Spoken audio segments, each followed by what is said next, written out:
dancing, okay, I would thought it was pretty darn good. I mean, I thought it was impressive, you know. I mean, I thought I was smooth, you know, rolling. Then my daughter showed me later on tape, and it looked a lot like what happens at home when she videotapes me. It wasn't too much different. So I was a little bit disappointed in when, you know, the tape doesn't lie. I was a little bit disappointed in the performance, but you, well, you know, I got low. Did you notice? I was in bed. You know, there's a lot to be said for that. Fantasy Football Happy Hour with Matthew Berry, served by Applebee's. Welcome to the Fantasy Football Happy Hour. I'm Connor Rogers alongside Jay Croucher, and of course Matthew Berry joins us as well. That, of course, was John Harbaugh at the top of the show. Jay, good week to be a Harbaugh. Great week to be a Harbaugh, much to Matthew Berry's chagrin. Tide not rolling, Tide falling over, Tide is not reaching shore. Tough loss though, could have gone either way.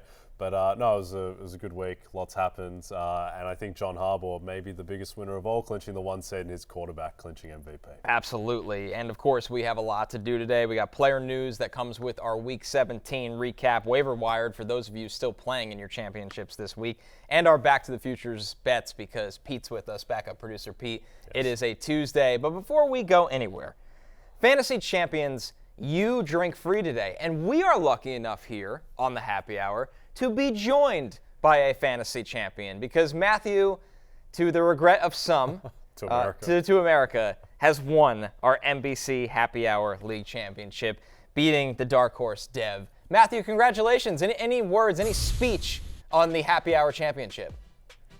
Yeah, listen, thank you so much, especially since my Jaron Hall pick did not work out there as well. But Juwan Johnson did come through for me. Everyone showed up. My fantasy ride or die, amon-ra St. Brown, of course. Last year's ride or die, Jalen Hurts.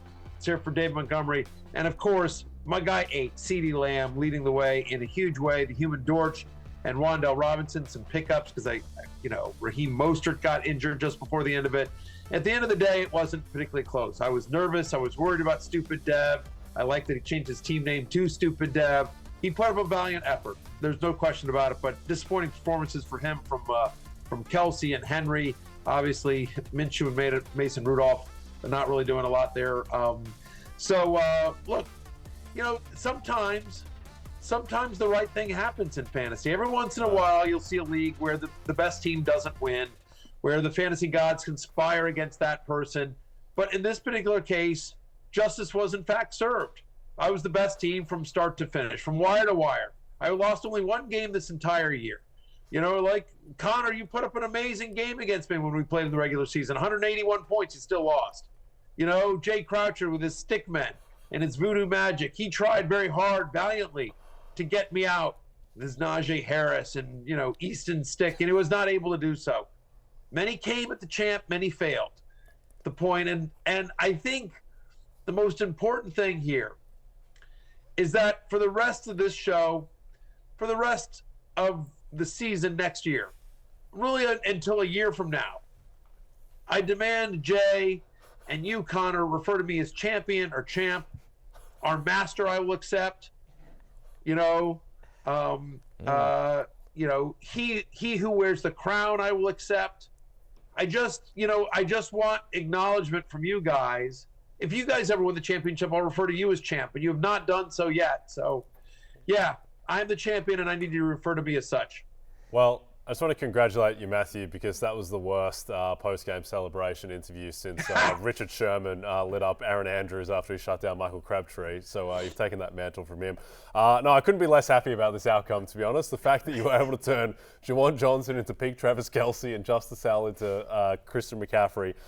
It's tough, but you did have the best team. You did win, so congratulations for that, and congratulations for your humility. Yeah, that too. Congrats to the champ. We're on the pre-show call. Matthew really didn't even want to speak about it, but we wanted to show, most importantly, his defeat, his win, and Dev's defeat. Zero wide receiver finally comes back to bite Dev. I don't know how he. Congratulations. Real talk for a second. All jokes aside, Dev is a very good sport. Very good sport. Sweet kid. Does a great job with the graphics on our show.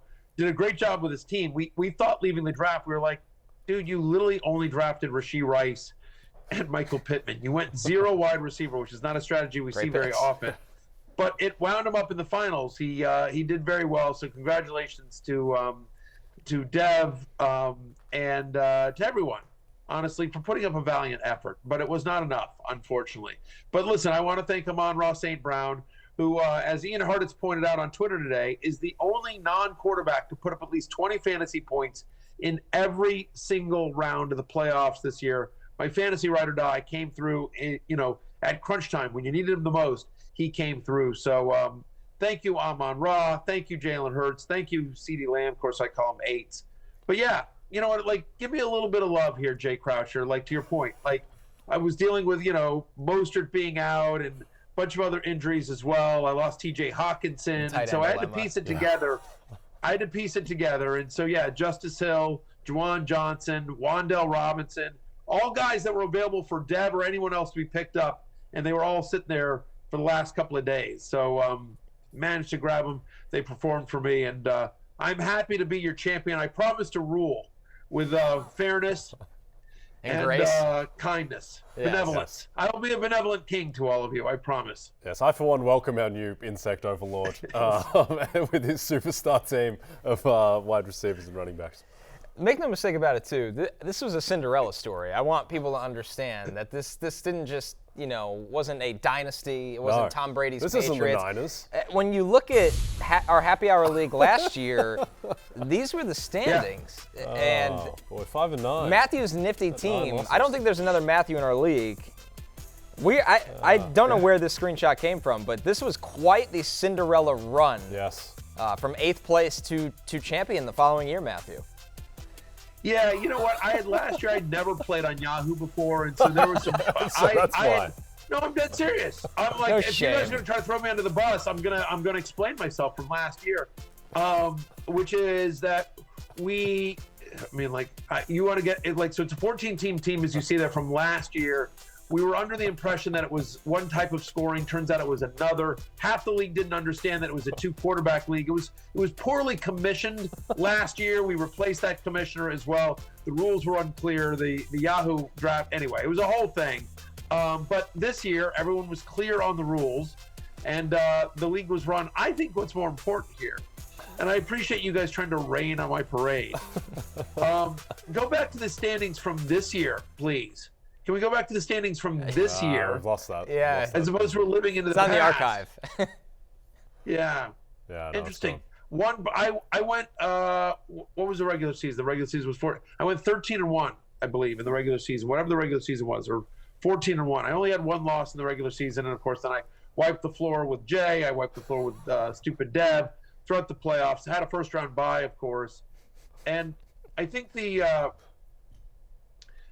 important lesson here is to completely ignore draft grades. Because I will say this, Yahoo, after my draft, where I drafted a lot of the players you saw on my team, David Montgomery, Jalen Hurts. I had Sam Howell as my quarterback for much of the year. Amon-Ra St. Brown, CeeDee Lamb, all those guys. Like, you saw all those guys, they were all drafted. I got a D. I got a D from Yahoo. That was my post-draft grade. They said very unlikely to make the playoffs. Well, we put that on the bulletin board. We showed the team. And you know what? They rallied around that. No one believed in us. No one believed in us except us right here. And we rose above it. Every single person came at us. Every single person left with an L. There you go. Yep. Hail to the champions. Hail to live at noon on the cock. Right. I will note you had 2 losses, but to be fair, you did have the best team, Matthew. I think your best pick was probably Take Dell. He wasn't there. And you were able to bench Joe Flacco and Jerome Ford and still win the final by 54 points. So well done, Matthew. Deserving winner. Couldn't be less happy about it, but you are a deserving winner. Absolutely. Our once kind ruler is now the Mad King. Yeah. Go ahead, Matthew. No, I was just going to say, look, there's a lot of benefits to winning the league, obviously. And I feel great about it. But the one thing that I think is probably the best part of this is the fact it makes Jay so unhappy. It makes so uncomfortable. He's going to toss and turn in his sleep for the next year, and rightfully so. I almost had you, Matthew. Had you in my grasp, and then Mason Rudolph overthrew a wide open Deontay Johnson. But we were close to stick, Ben. Next year, anyway. Next year, Connor. All right, with that, let's jump into the Rotoworld Player news. For all your player news, go to NBCSports.com. And, of course, we start with Lions-Cowboys. Not only was this a thriller, but a heartbreaker. And we got to hear from Dan Campbell on the tough loss and moving forward after the game. I'm good. I woke up yesterday. I'm ready, man. I've got controlled fury, and I'm ready to go. I'm absolutely ready to go. I don't go the other way. So, and the team won't either. We're on a mission, and we're not going to feel sorry for ourselves and wallow in everything. We had plays to make, we didn't make them, and it's a tight game, a good opponent, playoff type atmosphere, and you got to make that one extra play that we didn't. And so we will use this as fuel. I got pure octane right now. I woke up, I'm ready. So we're moving forward. Some of that, a lot of great fantasy team names from that speech. I feel like the fury is not controlled. I'm going to go against that comment. I will agree that the pure octane is very pure, but the fury is not controlled. What a magnificent character for the NFL. His press conference after the loss was truly magnificent. And I will say, as someone who was holding a Kevin Stefanski Coach of the Year ticket going into that game, I thought the only way that I could lose it was if Dan Campbell goes for 2 with 23 seconds left on the clock and beats Dallas in prime time to lock up the greatest Detroit Lions season ever. So I was absolutely terrified throughout that game. Obviously a travesty that the Lions lost it, but good to see Dan is on this path to controlling his fury and octane. And Matthew, a huge part of that loss came from the effect of CeeDee Lamb, who not only helped out the Cowboys, but helped out you with a monstrous performance of 13 catches, 227 yards, and a touchdown, of course. You think about Jamar Chase a couple years ago, Mike Evans last year with the 3 touchdowns. But, one of the issues with Evans last year was he'd been bad the last couple of weeks prior. So there were a lot of people that left him on the bench, similar to Joe Flacco this year, where people left him on the bench because, facing the Jets, the number 1 defense without Amari Cooper. But CeeDee Lamb was in everyone's lineup. Anyone that had CeeDee Lamb started him. And CeeDee Lamb, I call him 8, becomes the first player since 2020 with 13, 225 and a touchdown in a game. Tyreek Hill was that player, of course. Most receptions and receiving yards in a game. During the fantasy playoffs, he was the second best wide receiver in fantasy, averaging 28 fantasy points per game. He led all wide receivers in receiving yards during that stretch. Actually could have had a second touchdown in this game. Ends up fumbling at the end zone. But just a monster, massive performance from CeeDee Lamb when you need it the most. Again, led a lot of fantasy teams to their championships in an era and a week where a number of big-name stars disappointed. CeeDee Lamb came through for his managers, including, yes, yours truly, the people's champ. Yeah, I was saying with CeeDee Lamb as well. There's been so much rightfully made of Tyreek Hill's incredible season. CeeDee Lamb's only 66 yards behind Tyreek Hill now, and he gets the Washington secondary. So he's a very big chance to win the receiving title. To your point, Matthew, he fumbled a touchdown out of the end zone. He also had another bad drop as well. He could have easily had 260 yards and 2 touchdowns. And I think he'll go into next season really solidified in that top block of wide receivers with Tyreek, with Jefferson, with Chase. And, of course, the other wide receiver in this game with a big-time performance. And, Matthew, you mentioned his consistency during your championship rant. Your ride or die, Amon-Ra St. Brown, 6 catches, 90 yards, and, of course, the touchdown as well. Yeah, look, 3 straight games with at least 90 yards and a touchdown, as you point out, right? But that's also 22 fantasy points in 3 straight games as well. I'll say this. He's one of 3 wide receivers to have at least 110 receptions this year. Of course, CeeDee Lamb and Tyreek Hill are the other 2 as well. My fantasy ride or die from start to finish. This guy was incredible. During the fantasy playoffs, he was the number 3 wide receiver in fantasy. And the other thing that's important to remember here is in terms of ride or dies, I think a lot of people can sit back and obvious. But at the time that we came up with the idea, I'm speaking about myself in the Royal Week. At the time that we came up with the idea that Amon-Ra St. Brown would be my fantasy ride or die this year, everyone was pitching. I remember, Connor, you pitched me Bijan Robinson. I believe, Jay, you pitched me Justin Herbert. Anthony Richardson, Tony Pollard were suggested. Chris Olave, Garrett Wilson, those guys came up as well. And so there were Jahmyr Gibbs was another guy that came up. And so you think about just all the guys that would have been legitimate, that makes sense. I could see that. Justin Fields was another guy. All those guys were honestly at some level disappointing this year. The only guy that wasn't was Amon-Ra St. Brown. It's so hard to find consistency at the highest levels of fantasy football. My argument for Amon-Ra St. Brown at the beginning of the year was this guy's an elite fantasy wide receiver. He is one of the best in the NFL, and no one talks about him in the same category as Tyreek Hill, as CeeDee Lamb, as Justin Jefferson. He doesn't get talked about in the same breath as those guys. And as you see it there on your screen, not only should he be, but he was this year. The numbers are the numbers. He is, finishes the year as the number 4 wide receiver in fantasy football. He was drafted often outside the first round, at least until I announced him as my ride or die, and then he rose up a little bit. But still, the fact of the matter is that if you drafted Amon-Ra St. Brown this year, you're thrilled with it. You made a profit on a first-round pick or a early second-round pick, and that's hard to do. So credit to our one true son God. Indeed. And I think the smartest thing about the handicap was the idea that Amon-Ra, and more to the point really, Jared Goff was going to not be exposed to weather in I think 8 of the last 9 games of the season. Yeah. And sure enough, the one bad game that Amon-Ra played all season long was outdoors against Chicago. And then when he was in the Dome, and earlier in the season when he wasn't, every single game he was productive. So I think that's something that people I don't think about that much when they're looking and drafting guys. Like schedule is hugely important, particularly for someone like Goff who has huge home road weather, non-weather splits. And for all the consistent greatness, as we saw the fantasy wide receiver leaders, CeeDee Lamb and Amon-Ra St. Brown, Matthew, we've talked about how big of a disappointment Tony Pollard has been. Right now, it's looking like he will not finish, the season as a top 20 running back in fantasy, which if you told somebody that back in August, it's absolutely startling. Yeah, he was running back 23. He finished as running back 23, averaging under 13 fantasy points per game.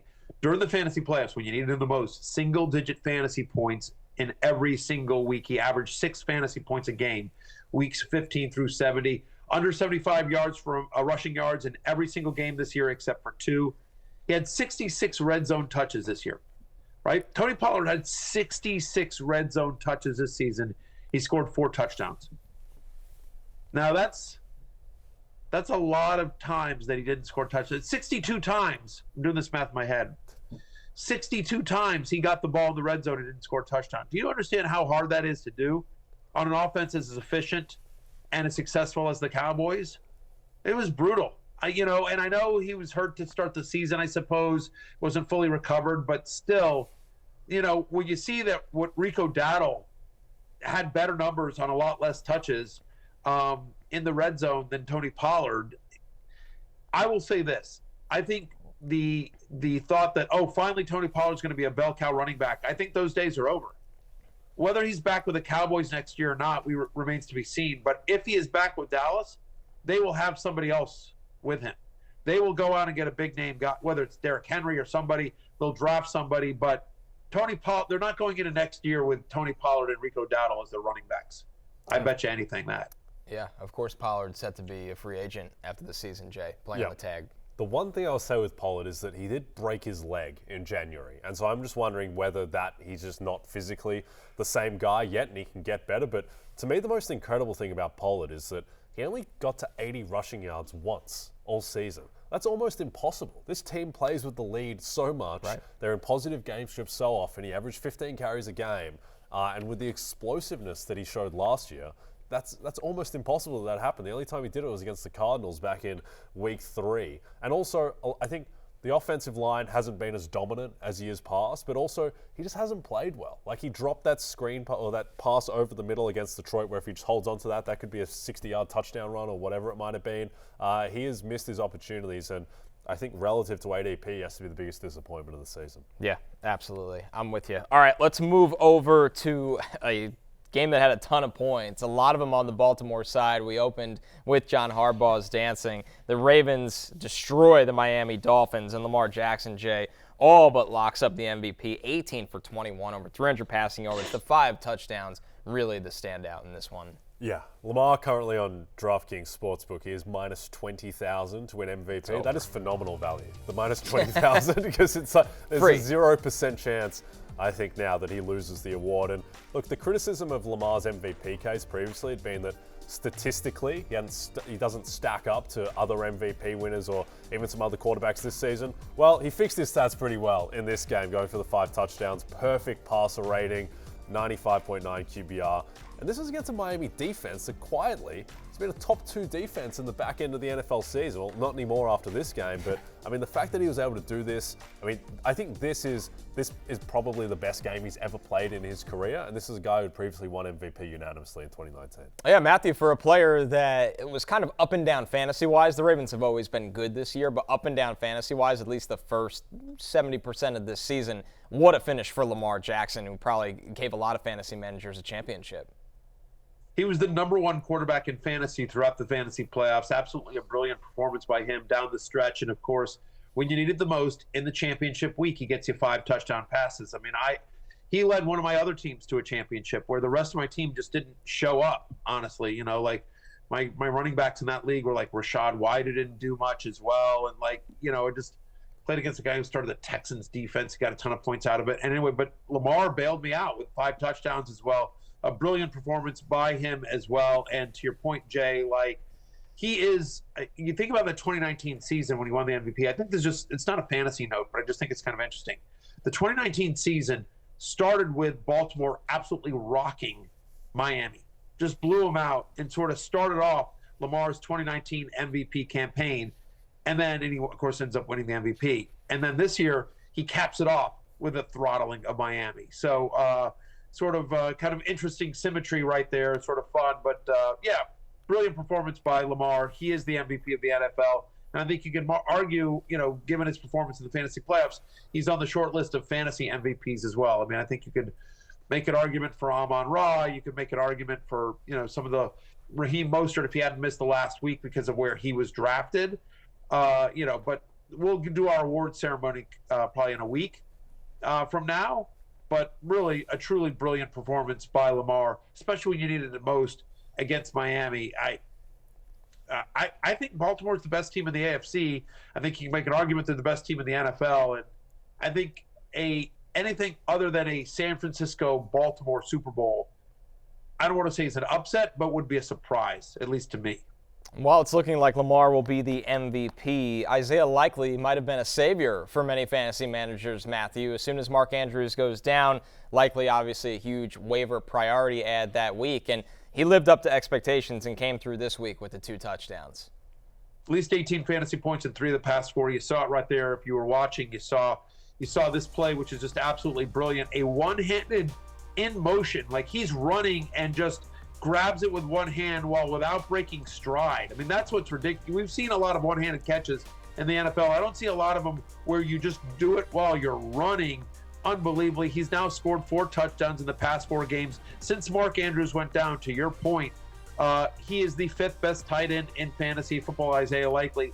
It'd be super interesting to see what happens with Andrews next year. My expectation, obviously, is he's back with the Ravens, and so Isiah Likely becomes the new Alexander Madison for years behind Dalvin Cook, which is like the rare insurance tight end where if you draft Mark Andrews next year, you'll have to draft Isiah Likely because if Andrews goes down, you know he exactly will be, come close to matching the production of Mark Andrews. And it's rare that you see that at the tight end position. And if anything were to happen to Andrews, he leaves, he gets traded, what have you. This injury is more serious than we think. He doesn't start the season. Isiah Likely has proven, he's a top 5 fantasy tight end on Baltimore when he gets the opportunity. Jay, a brutal day for the Dolphins. A good day for De'Von Achane, over 100 rushing yards. He catches 4 passes, also catches the touchdown. No Raheem Mostert, of course, in this one. No Jalen Waddle, and it's expected that Waddle will not play against the Bills for the division this week. I mean, what do we make of this Miami team right now? And if you are playing in a fantasy championship this week, what do you even look at with this offense? Yeah, I mean, it was such a weird game because if Tyreek Hill just catches that ball in the end zone, which he catches 100 times out of 101, then they're up 14-7 and they're favored to win the game. And then after that, it just all fell to pieces. Tua didn't play well. They just couldn't get anything going after that. And obviously the defense got completely eviscerated. But, I mean, I think it's positive on Achane, the fact that he showed that he could take 18 touches in the offense and deliver. And he gets in the end zone as well. But, I mean, they're 3-point dogs at home to Buffalo on Sunday Night Football. And I think that there are concerns with with Tua's health, he'll play, but he might be a bit banged up. Tyreek just hasn't looked like the same guy exactly since he hurt his ankle or re-aggravated against Tennessee. So, look, if you are playing in Week 18, you're still starting the marquee Dolphins, but Raheem Mostert's health will say a lot about De'Von Achane's upside. Yeah, and Matthew, Mike McDaniel wouldn't really even comment on the status of Mostert right now. I think he was surprised he wasn't ready to go for this one, and they also don't know his status going into next week yet either.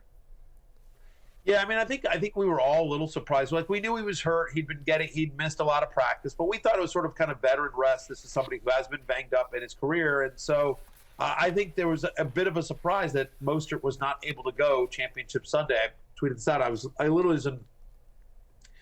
was in 5 finals, and Mostert was on all of those teams. Not surprising. I mean, anytime you get almost 20 touchdowns out of a late round pick, it'll do a lot for your fantasy team. I had a lot of Tank Dell this year as well, and so both those guys, to your point, were both on my team in our show league and in a lot of other leagues that I had, and so. You had to sort of scramble there. Justice Hill proved to be a good pickup for him. Specifically to Achane, though. He's had 2 games where forget Mostert for a second. He's had 2 games this year where Jalen Waddle is out. And he's averaging over 37 fantasy points per game in those games. Now, obviously, that's skewed a little bit, but still, I mean, 23 fantasy points this past one against a very good, very good Ravens defense is nothing to sneeze at. Christian McCaffrey, Kyren Williams.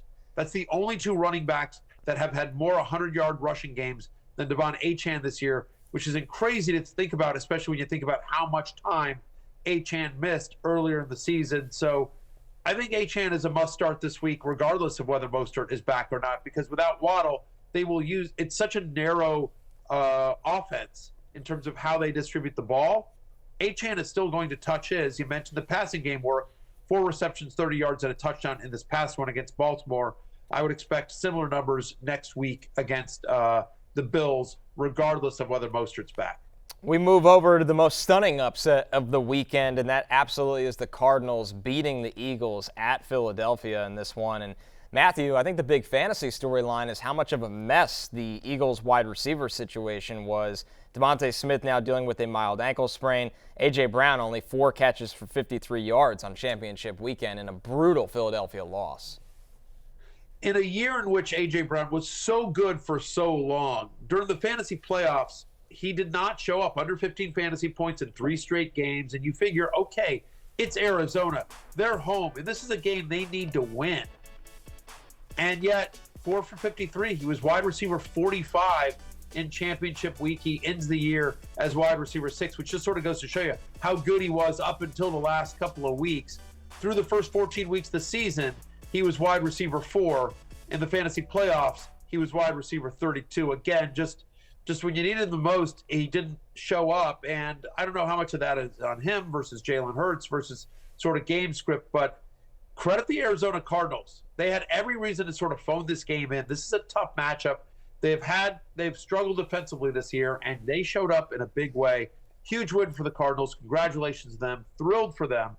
And when I say thrilled for them, I mean thrilled for them, because that win helps solidify my beloved Washington Commanders, as we stand today, have the number 2 pick in the NFL draft. And assuming they lose to Dallas, and I believe they will lose to Dallas this week. Commanders, you understand the assignment, right? We're losing to Dallas this week. Number 2 pick in the draft. And so, anyway, back to A.J. Brown. This was tough. This has been tough. I mean, I don't know what it is. I feel like, because it's not like, the other part that's weird is that it's not like, well, so A.J. Brown's going, so it must be Devontae Smith's been going off. No. Devontae Smith was wide receiver 60 this week. Had just 6 fantasy points. He's had 5 targets, literally just 5 targets each of his past 3 games as well. He's dealing with that mild ankle sprain, but still, he was bad this week as well. A.J. Brown and Devontae Smith both did not show up in what should have been a big game against Arizona. And shocking to me. Yeah. And I think part of it is, I'll just finish the thought. Right. I think part of it is Jalen Hurts just hasn't been the same. And you haven't cared fantasy-wise because you're getting the brotherly shove, the tush push. You're getting sort of a lot of these cheap touchdowns, which are elevating his fantasy value. But NFL-wise, he hasn't seemed like the guy from last year, at least to me. Yeah, I agree. And keeping an eye on Jason Kelce's status, if he's going to play next year, will be a legitimate fantasy topic because the tush push, like you said, Matthew, is such a large portion of his fantasy production. And Jay, speaking of the quarterbacks, Kyler Murray, I mean, talk about a value in drafts this year. Not drafted as a top 10 quarterback. He finishes the fantasy season as QB 10 on a points per game basis. When Arizona has games like this that they catch you by surprise, it's on the back of Kyler Murray. Yeah, I mean, he's still a fantasy monster. I think he's real life, maybe, I just don't want to throw out most underrated quarterback in the NFL, but I think he's in that discussion. He gets written off. Underappreciated. Yeah, he's very underappreciated. This guy's the number one pick for a reason.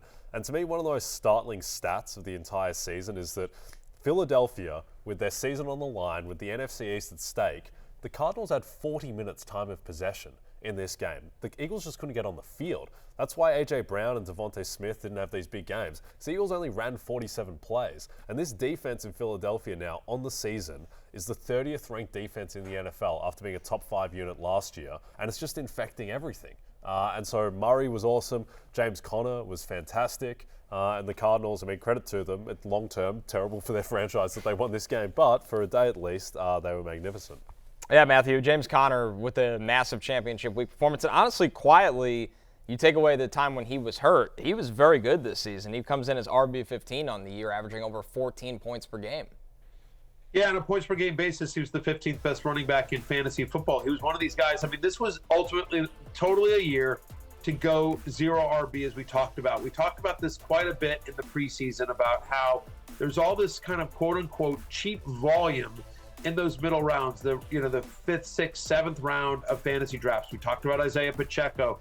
We talked about we talked about Cam Akers, who turned out to Kyron Williams. But if you drafted Cam Akers and you grabbed Kyron Williams as backup, it would have worked out. And James Conner was one of those guys, and I'm like, I get it. The Cardinals are gross, and you don't think they're going to be any good, but he's going to touch the ball. He's going to touch the ball a ton. And so, James Conner, especially when you needed him the most, fantasy playoffs, 6 touchdowns in his last 4 games, leading in the game to get into the playoffs, and then the last couple of weeks here, he's been nothing short of terrific. He finishes the week, fantasy championship week, as running back 4. You mentioned top 15 play.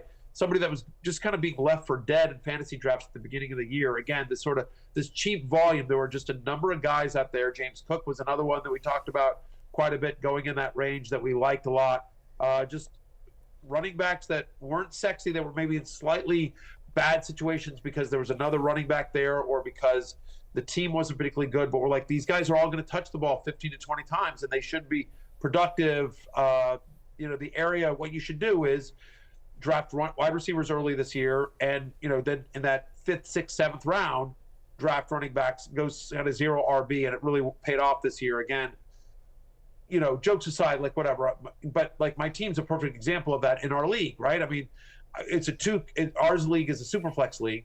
I had the number 1 pick. I got hurt, but on the comeback around, I had CeeDee Lamb and Amon-Ra St. Brown.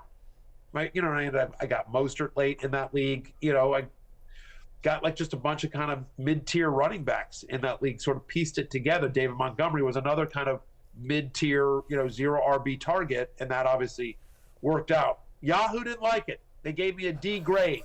They said I was the 2nd worst drafter in our league, but just goes to show you I never listened to the automated draft grades. To be fair to Yahoo, they also said I had a bad draft, and I did have a bad draft. So good job by them on that one.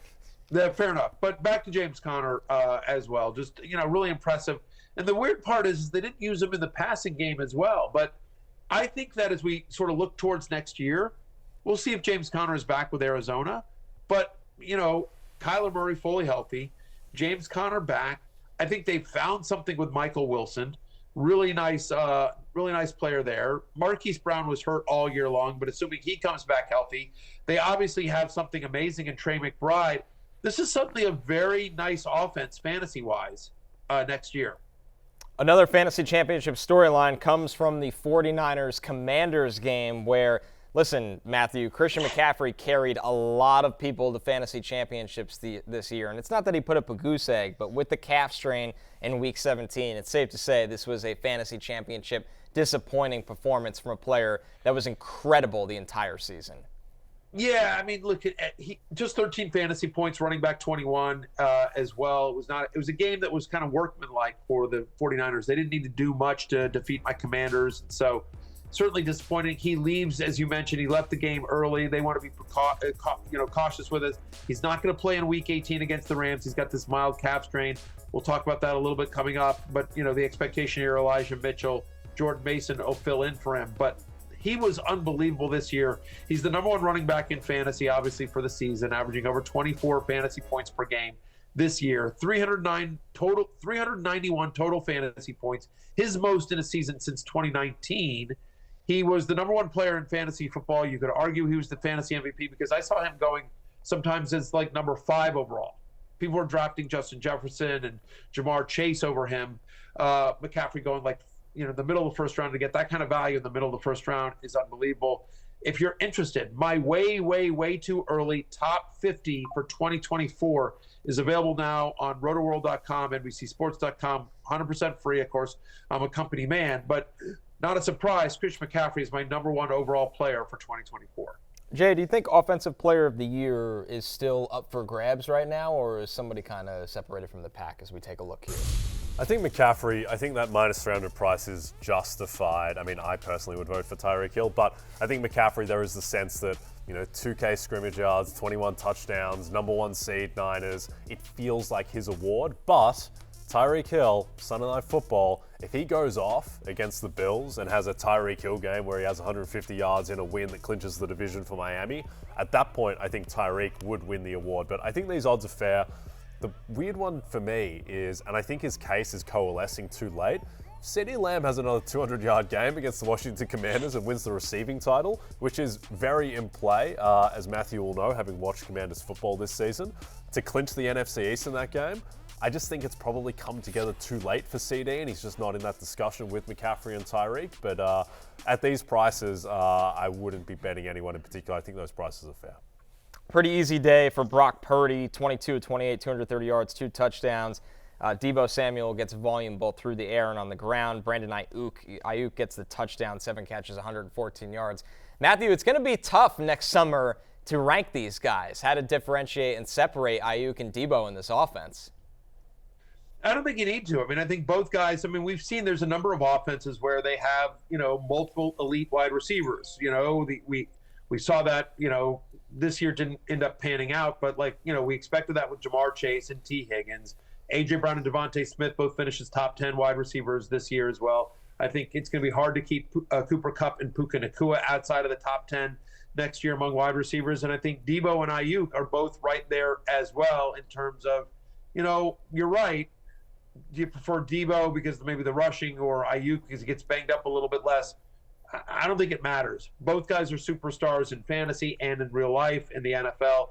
And this offense, we expect Kyle Shanahan to be back. We expect the entire offense to be back and be filled with fantasy goodness.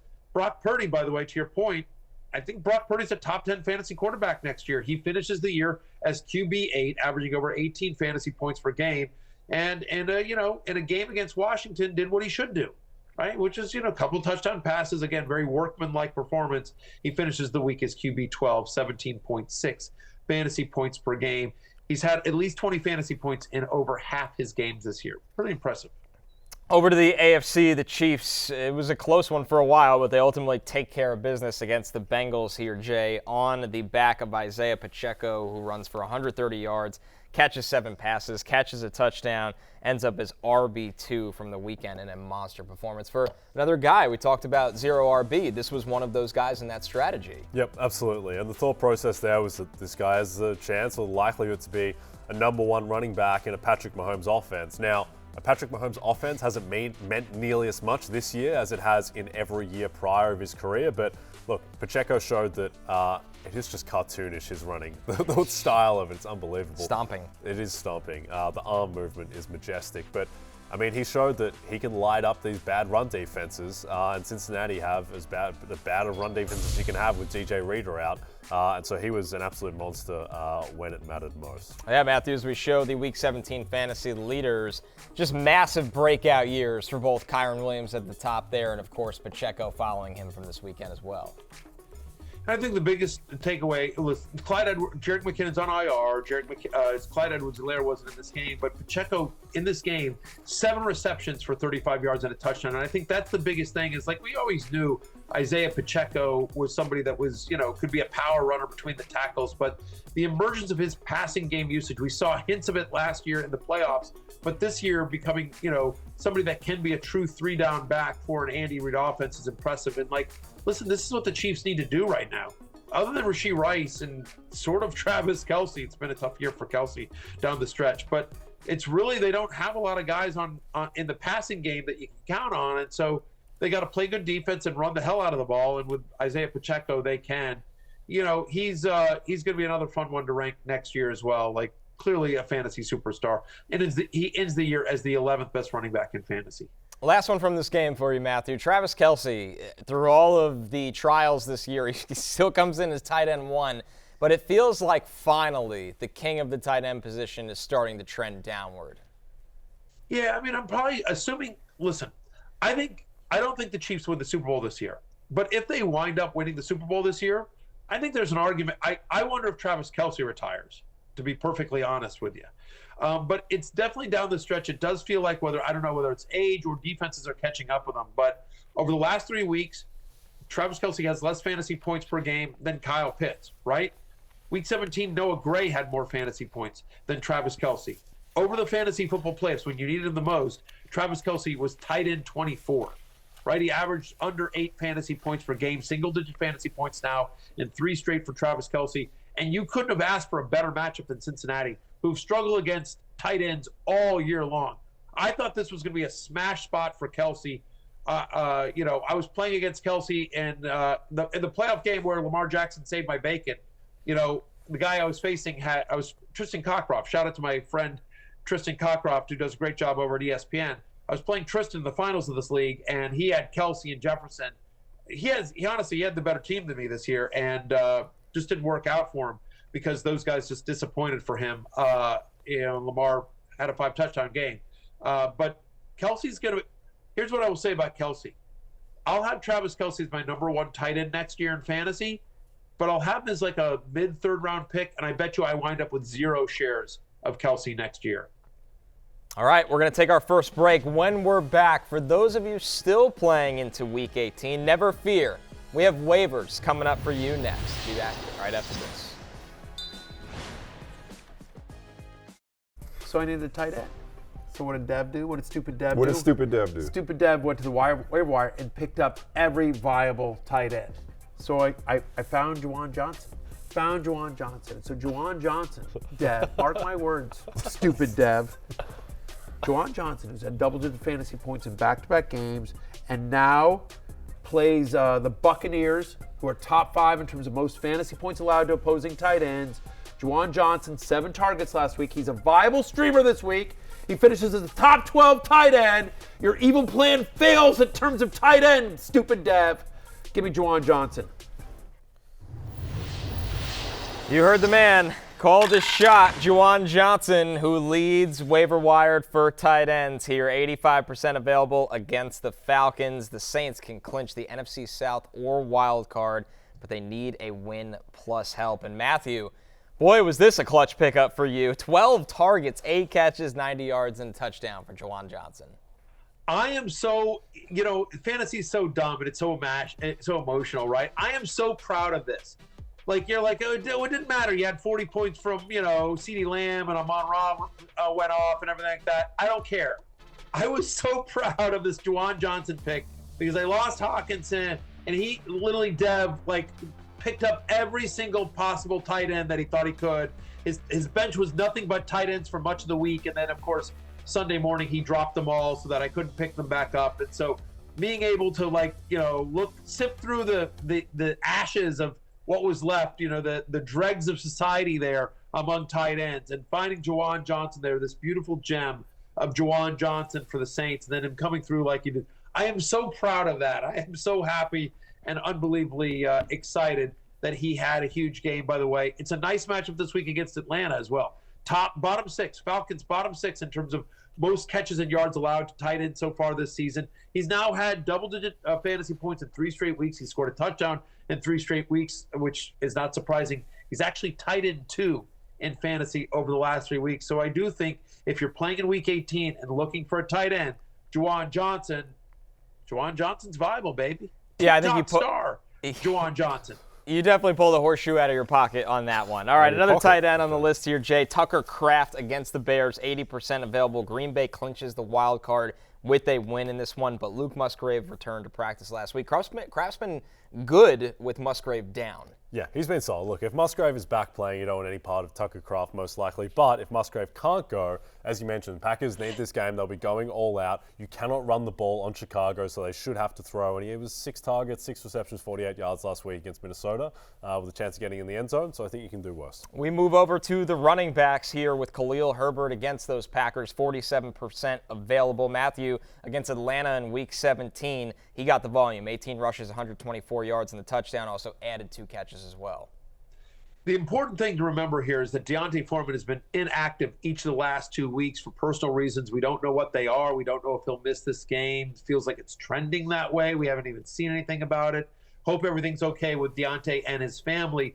But regardless of that, assuming Foreman is out once again, you'd expect Herbert to get the majority of the work. And so the last 2 weeks, he's averaging 20 fantasy points per game. He's gotten at least 20 touches, 120 yards from scrimmage in each of the last 2 weeks. And oh, by the way, the Packers over the last 4 weeks are a bottom 10 run defense. And so Khalil Herbert should get a nice workload on Sunday against their division rivals. If you can't get Herbert, how about Justice Hill against the Steelers, Jay? 81% available. Baltimore have clinched the number 1 seed, which maybe means more volume for Justice Hill this week? Yeah, potentially. You think that with Gus Edwards, his injury history, they might want to put him in cotton wool. The other thing, too, though, and why Justice Hill, I mean, he was excellent against Miami, but why he may get continued run against the Steelers is that just with the NFL, it's like you can't just rest your whole team. That's not how the roster works. This isn't like the Knicks in Game 82 being able to play just like Miles McBride 48 minutes and go to a 7-man rotation. Like, they're going to have to play their guys, and you wouldn't think that Justice Hill is high on the list of players to be rested. So I think that he should play, and I think he should get decent volume. For wide receivers, as we move to waiver wired wide receivers, Demarcus Robinson on the Rams, 72% available. Matthew, his Linsanity run continues. 10 targets, 6 catches, 92 yards. What a 5-game stretch for Demarcus Robinson. Last 4, he's had a 21% target share as well. Since week 14, he's played 91% of the offensive snaps as well. So somehow this offense has shown that it can support 3 fantasy-relevant wide receivers beyond Kupp and Puka. Obviously, Demarcus Robinson now has 5 straight games with at least 5 straight games with at least 13 fantasy points there, as you see it there on your screen. Since week 13, he's been the 19th best wide receiver in fantasy. By the way, there's another guy that stupid Dev picked up but didn't use against me. Ha ha! Stupid Dev. Anyway, poor Dev. Poor Dev. You know, he's the sweetest kid in the world. He works his ass off on the show. And he's just getting murdered by me because I'm a jerk. Anyway, we need to have Dev on the show. You can control this. I know, but whatever. You know, we should have Dev on the show. We should have Dev on the show to let him, rebuttal and say whatever he wants to me. Absolutely. But regardless, Demarcus Robinson is a very viable pickup. They're playing San Francisco, but they're going to have to throw. And again, you can throw on the Niners. And Demarcus Robinson, who's getting just a ton of work recently, I think, is a viable streamer this week. One more wide receiver here, Jay. Christian Kirk available in 45% of leagues. He's got the Titans defense, which you love to see. And Doug Peterson said on Monday, Kirk could have his practice window activated this Wednesday. Yeah, if Christian Kirk can play, you're most certainly likely starting Christian Kirk. I think the type of player he is as well, that he can get his receptions in not a lot of snaps. So this is a game they need to clinch the division. And just the way they're playing, the no game is a layup. So if he can go, suspect that he's going to be a viable option. We close with a couple quarterbacks here, Matthew. Nick Mullens against the Lions. Joe Flacco against the Bengals, although we'll see how much he's ultimately going to play. And Tyrod Taylor against that poor Eagles defense. Yeah, Nick Mullens, it's a little scary because ultimately, it feels like it's probably going to be him. They tried Jaron Hall. I don't think they're going to go back to Dobbs at this point. So, Nick Mullens has had at least 300 passing yards both of his starts this year. Lions allowed the 3rd highest yards per pass attempt over the last 4. We saw what CeeDee Lamb did to them. So, in a game script in which we figure the Vikings will be down and throwing, Mullens could be a viable streamer as well. Also, just want to mention Tyrod Taylor. He's going to start for the Giants. No team in the NFL has given up more fantasy points per game to opposing quarterbacks than the Philadelphia Eagles. So Tyrod, who also obviously gets you points with his legs, could be a viable, if you're desperate, kind of guy in Week 18. All right, as you see up on the screen, the waiver wire targets for Week 18 recapped if you need some help, if you're still playing. We're going to take our last break. When we're back, we got our favorite futures bets going into Week 18 right after this.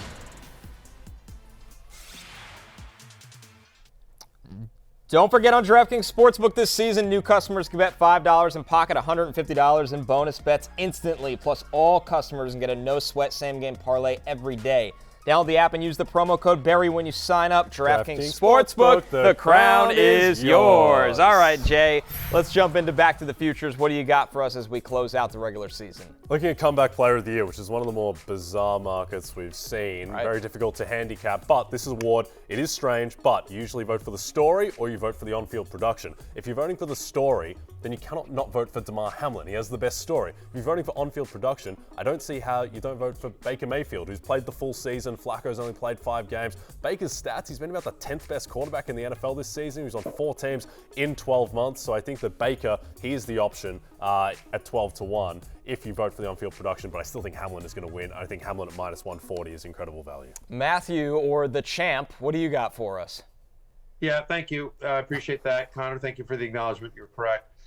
You may stay in the kingdom. How about Puka Nacua for Offensive Rookie of the Year as well at plus 450? I think everyone thinks C.J. Stroud is the likely winner here, and I think he will be. But C.J. Stroud plays on Saturday for a playoff spot, in essence, basically. And if he kind of tanks that and doesn't have a great game there, then it opens the door for Nacua, who only needs 4 receptions and 29 receiving yards to set both rookie records for most receptions and receiving yards by a rookie. And so if Stroud doesn't play well on Saturday and Nacua sets both records, I like him at plus 450.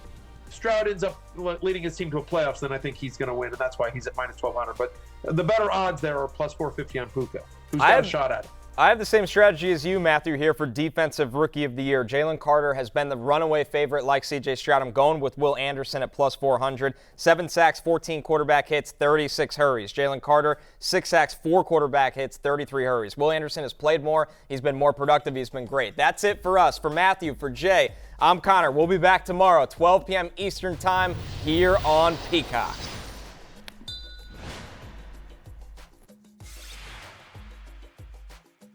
Hey, it's Matthew Berry from NBCSports.com and Rotoworld.com, and I want to thank you so much for watching whatever it is you just watched, or if nothing else, being too lazy to click out of the autoplay after this video started, after whatever it is you actually wanted to watch finished.